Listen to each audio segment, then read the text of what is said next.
Don't get me wrong, I adore Overwatch and I still play it till today, but despite all of that, I occasionally get bored doing the same thing over and over and over again, and it gets quite a long time before we get an update to a new hero, ultimate, or anything new in the game in the process.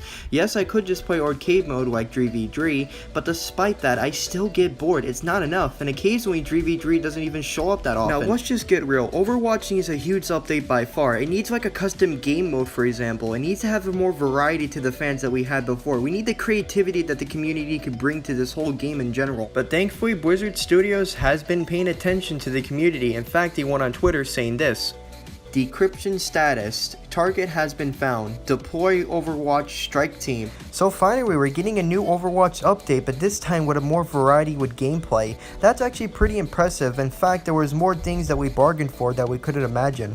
Now, throughout this new update, we're getting 3 new maps, and they look pretty outstanding into their own features. Between the atmosphere of each one, I feel like I'm not going to forget these for a long time. One is pretty self-explanatory. It's brightly colored, fits the atmosphere of Overwatch. However, the other two are slightly dark between a hint of gray, white, including with black. This is something I never thought Blizzard would ever go to. As anybody could tell, Blizzard is notorious for making brightly colored games like World of Warcraft, for example. So to think they're doing something new into this atmosphere is pretty outstanding, and I give them a thumbs up. Now, in this trailer, they announced what heroes you could play as. You could play Winston, Mercy, Tracer, or Genji. Now, out of all of them, I think Winston would do the amount of DPS against on any people who comes his way.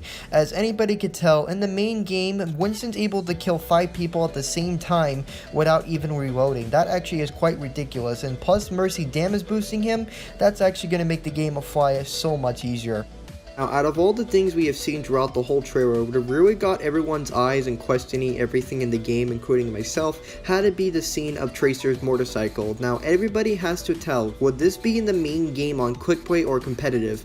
Well, it really depends how the community could respond to this. Train the amount of DPS that Tracer already does when she's up close, and not to mention her pipe bomb, it could be a massive damage boost to anybody who comes her way. Now, if the bike was able to put it into the game and you were able to use it in competitive and quick play, I think most people will just use it to push in onto the point. But however, there is such a thing as Bob. Yep, Bob. If Bob and Trace are able to push in with the same combo, you're gonna go down rather quickly. As anybody could tell, Bob could do over 45 damage per second with each shot, and he never reloads at the same time as well. I think that's gonna be the end of the video. Please guys, leave it down in the comments. What do you think this can change Overwatch to, especially if Tracer gets her motorcycle into the main game? Tell me how would that really change the variety of the entire thing. I'm Surefire Bloom, and I'll talk to you guys all later. Peace.